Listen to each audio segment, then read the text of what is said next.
Innovation and Design Thinking, Workshop Innovative Ideas. Name of the student PRAJWal. Branch First Year CSD. Startup Company IDFC.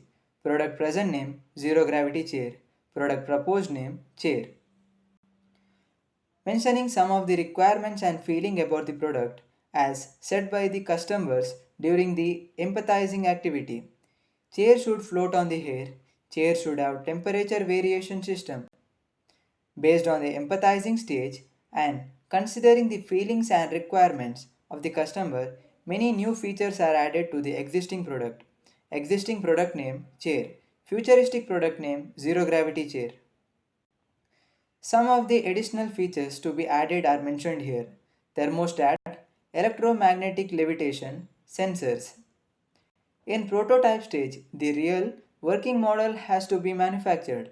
Due to time constraint, the mentor advised to draw a sketch. The sketch is given below.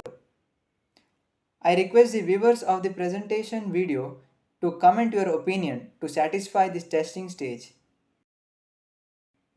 Thank you.